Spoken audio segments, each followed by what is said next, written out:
Hello friends! Welcome to a new type of video I'm doing focused on the books I read in 2024. I've never done like a fully dedicated video on my reading, so thought I would try it out. So to preface or to give a disclaimer, I'm a pretty casual reader. I read 20 books in 2024. I know a lot of people read a lot more than that, but I'm happy with that number. It was more than I read in 2023, so yay. This isn't going to be a very deep critical analysis of all these books, just more casual, chatty, what I thought. Apart from the books I really liked, I'll talk a little more deeply about those, but for the most part, I just want to give initial thoughts, feelings, etc.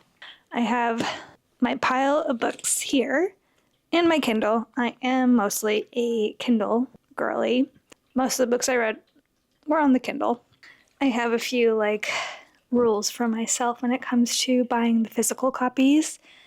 And that's if I really liked a book, I'll buy the physical copy. Like Babel, I read this on the Kindle, but I loved it, so had to get the physical copy. Or if I really like the book cover design, I'll buy it. I am a graphic designer, so it's nice to kind of collect those things. So my two favorite cover designs would be Mina's Matchbox and Rouge. Those are my two faves. Okay, let's start chatting about the actual books. I have my notes here. I basically did a little book report. Okay, so the first book I'm going to chat about is Glossy, which is the nonfiction book about the start of the brand Glossier and Emily Weiss, the founder. I listened to this as an audiobook. So for some background context, I am a quintessential millennial. I remember when Glossier was first starting to really pop off around, I want to say 2015 to 2017. At that time, I was working my first corporate advertising job in Soho near the Glossier HQ. I remember being so excited about this new brand, and I thought their art direction and design was so good, which I still think that. They were kind of the first brand to really lean into that UGC look, which was honestly pretty groundbreaking at the time, which this book does talk a lot about the aesthetics behind the Glossier brand, which I think is worth noting how they were kind of the pioneer of brands to not be so retouched and so polished, but their casting choices had a very, very specific type of look, still incredibly beautiful people. I relate Glossier to a pretty fun time in life with my first job, so I feel a little biased towards Glossier as a brand, and I still use a lot of their products. So I would say this was a pretty fun, fluffy read. I would say it read like a really long cut article, which I've seen a lot of criticisms for, which I think is fair. It does kind of read as strung along essays rather than a focused storyline, and it was pretty clear throughout that the author had a hard time getting deep with Emily Weiss while she was writing this book, and I wish we could have heard a little more about that. I think this book worked well listening to it as the audiobook. I would listen to it while I was doing chores, so I guess in that sense it felt more like a podcast to me. It worked for me. Next up, I read All the Lovers in the Night by Miko Kawakami. I am sorry if I am mispronouncing her name. I first read Breasts and Eggs by her the year before, which I really adored that book, so I was excited to read something new from her. Like many others, she's somebody who's often recommended by people who are interested in Japanese literature outside of Murakami, who we all know gets rightful criticism for the way he writes the women in his books. So she's kind of a nice anecdote to that. So All Lovers in the Night is about a Japanese woman in her mid-30s whose entire life is centered around her job as a proofreader. She takes a lot of pride in her job, but it's at the cost of her truly living life. So as the story progresses, we kind of see the protagonist come to this realization that she's not an active participant in her life, and she wants to change that and start to open herself up to the relationships around her and really nurture more of her social life. So we kind of see her blossom as she's making these uncomfortable everyday choices and decisions to go out of her comfort level. I think what I really liked about this was the thread between how her work life directly impacts her personal life. Her job as a proofreader is a very isolating one that she just works from home. It's very solo work, and she was treating life essentially that way as well. Very disconnected to the world around her. It's just a really lovely book watching a character grow into herself more. Okay, and the next book is another nonfiction, which would be The Woman in Me by Britney Spears, her memoir that she came out with. This was another audiobook I listened to. I tend to like to listen to nonfiction as audiobooks. So Britney was probably the first celebrity I loved as a child. And honestly, now that I think about it, I kind of have to credit her for getting me into music in the first place, I never really thought about that before. Britney, an icon. So I did really enjoy listening to her memoir, and as y'all probably already know, it was both very heartbreaking and insightful and raw. It's been a journey watching her grow up and go through all these honestly terrible things in her life. I don't think there's really much else for me to say about this book that others haven't said, but I just wish the best for her. I'm glad she got her time to tell her story. Okay, and the next book I read was Yellowface by R.F. Kuang. I don't know if that's going to show up, but I read this on the Kindle. All right, so this book at the time was extremely hyped up. It was like the new book release at the time. So I actually kind of feel like that was a detriment to my personal reading experience of it, which is funny to say now because now that I've read Babel by R.F. Kuang, which I'll talk about later in the video, she is truly one of my favorite authors, probably ever. I am an R.F. Kuang stan. I love how she writes and how she speaks about her work. So smart. I can only dream of being 20% as smart as her. That being said, I wish I had read Babel before I read Yellowface because I feel like her other body of work gives a lot of context to the why behind Yellowface and the characters in Yellowface and the things she was trying to say in this book and the parallels of Kuang and the character Athena. It clearly is a very personal fear of hers. I think she has said that the character Athena is like all her fears of what she may become as kind of a pretty well-known author these days. But I mean, I did really enjoy this book. I walked away thinking, that was good, but I didn't really completely understand the level of hype it was getting. I have a lot of friends who work in the publishing industry, so I hear a lot firsthand of the drama that goes on behind the scenes. So I enjoyed this book and its kind of scathing criticism of the state of the publishing industry. I don't feel like there's too much content out there that kind of speaks to publishing specifically. But yeah, I think she makes a lot of sharp criticisms in Yellowface. I definitely do still recommend it. It is good. Okay, and the next book I read was Big Swiss by Jen Began. Sorry if I'm pronouncing any of these authors' names wrong. I apologize, but this was an interesting one. I mean, it definitely was funny and got a smile out of me at times, but this was like a book that I definitely thought it was overhyped. I can't say I really liked it all that much, honestly. I found it pretty underwhelming. This also felt like a really long cut article written to go viral and cause discourse. The main character is just so unbearable, which is the point.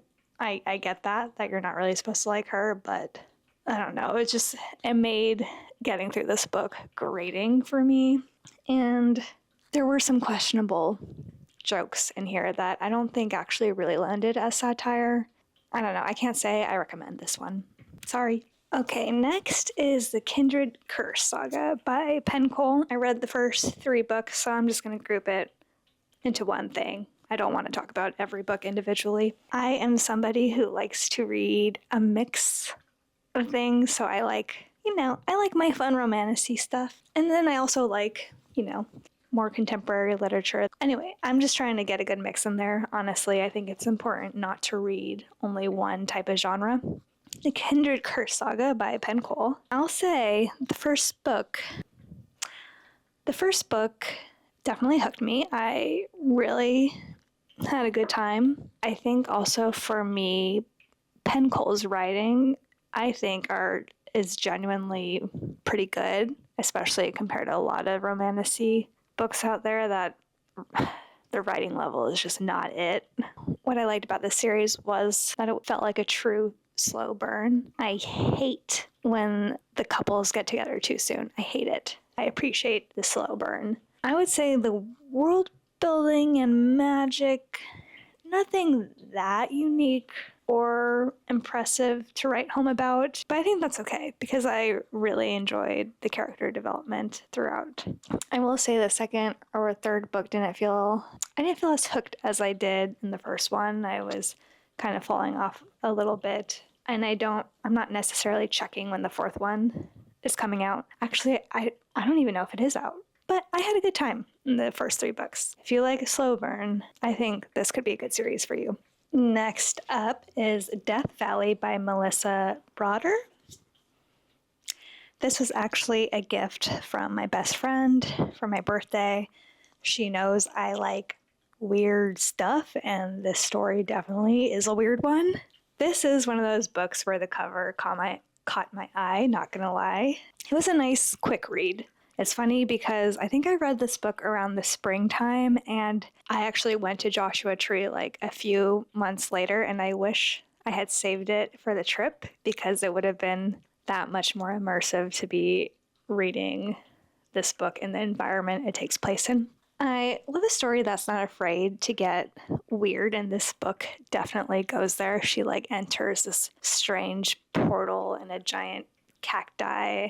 Let me go back a little bit. So the main character essentially escapes to the desert because she's going through a lot of family health issues and just going through a hard time. So she escapes to the desert to cope with that, and she goes on a hike recommended by an employee at the Best Western, and on that hike she encounters a very odd, huge cactus that has a slit in it that she walks right into and essentially enters this other in-between space, and it that's when it gets weird.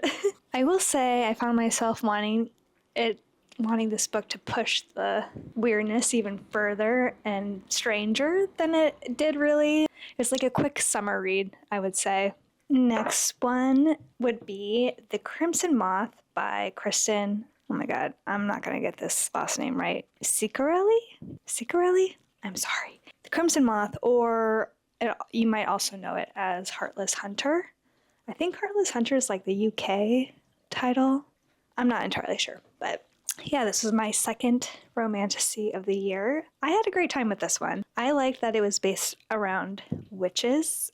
I feel a good amount of romantasy books, it's always fae. Okay, I feel I've had enough of that, really. So I liked that about it. I think it was a really enjoyable cat and mouse kind of romance. I thought the main character is really smart in the way she puts on a performance in the need of survival, and she really plays into her femininity in a really kind of cutthroat way. Very fun to read. Yeah, I actually think the second book might be out now, so maybe I'll look into that. This was another pretty quick, simple, fun read.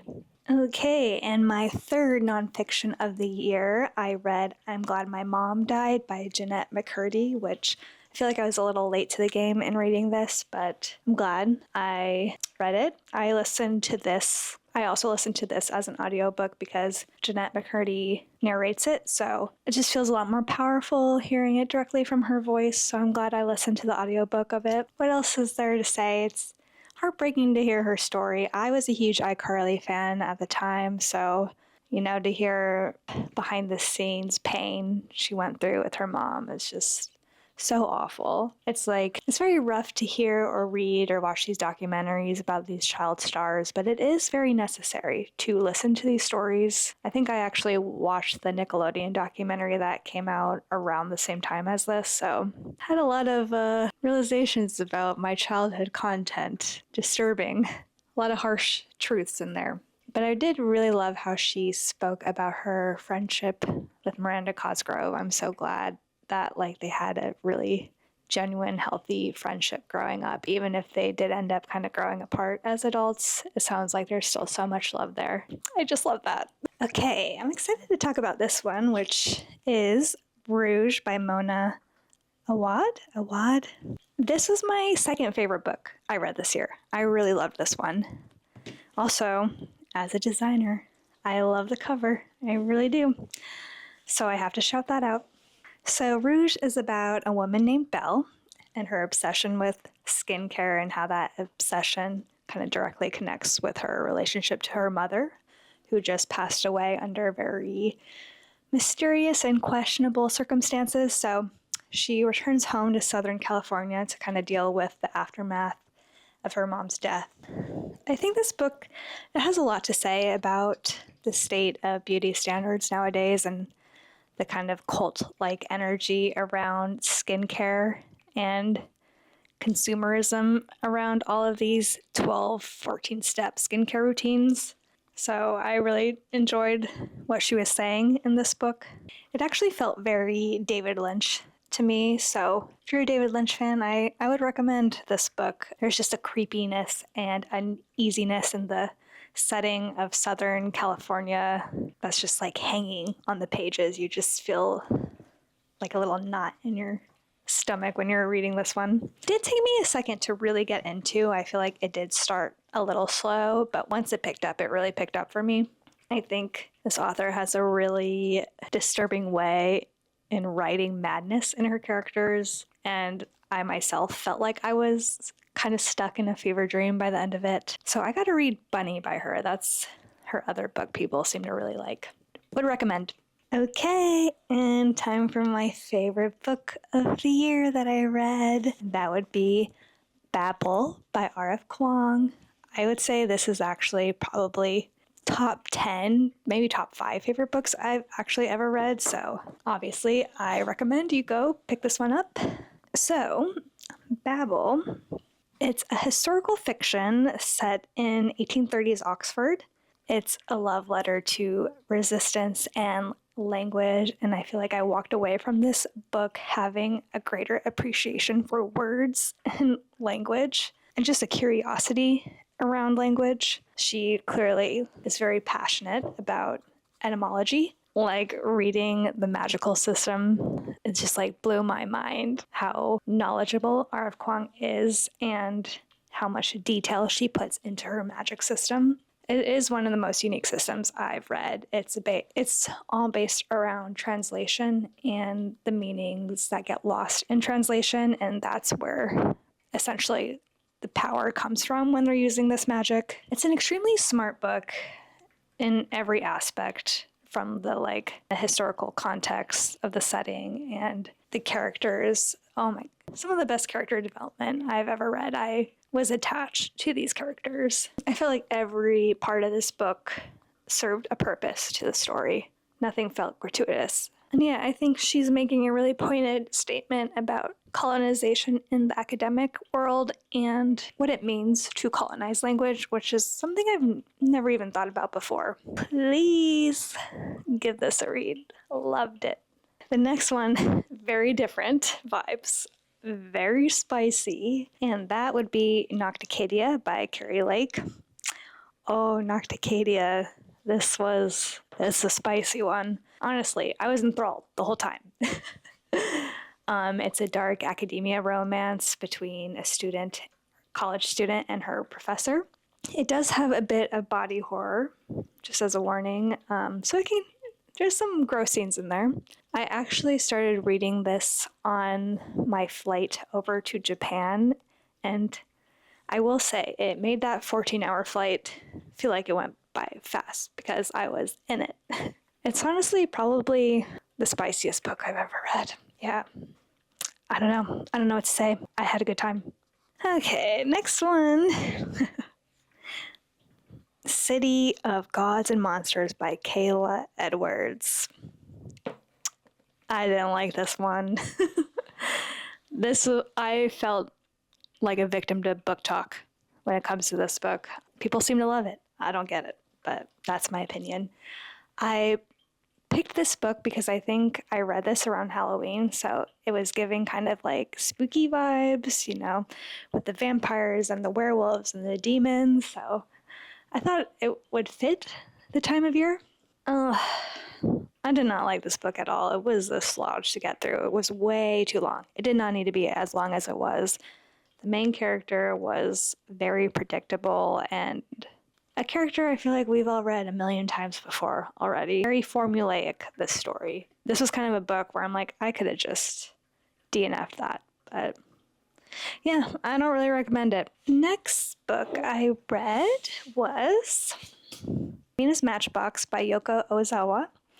I read The Memory Police by her and I really liked it, so had to pick up this one. And at this point in the year, I needed something not romantic-y, fluffy, fun. I wanted to actually read some nice, good prose. Sorry. Yeah, it seems like a lot of people were kind of underwhelmed by this book following The Memory Police, but I really enjoyed it. It's a whimsical slice of life in Japan, featuring quiet family secrets, coming of age, and the strength of childhood friendship. It really felt like a love letter to nostalgia and the love and pain that comes with looking back at the past. I think the author really successfully captures the feeling of us feeling transient in time and how we don't really realize it until we're reflecting and looking back. And I didn't realize how close I felt to the cast of characters in this book until I reached the end, and I was like, oh, I miss them, my family. It's a very like quiet book, but I like that. It's like kind of a comfort read. I'd say it's a very simple but moving narrative, and it doesn't feel the need to shout dramatics at the reader. I feel like some people want like big things to clearly be happening, and this is really about kind of the everyday quiet moments, which I really appreciate and enjoyed. And then my last books of the year, I picked up the Zodiac Academy by Caroline Peckham and Suzanne Valenti. I read the first 3 books. I decided to give them a shot while I was at my parents' house for the holidays. I knew I wanted to read something very light and easy, and these books are definitely light and easy. Are these books particularly well written? No.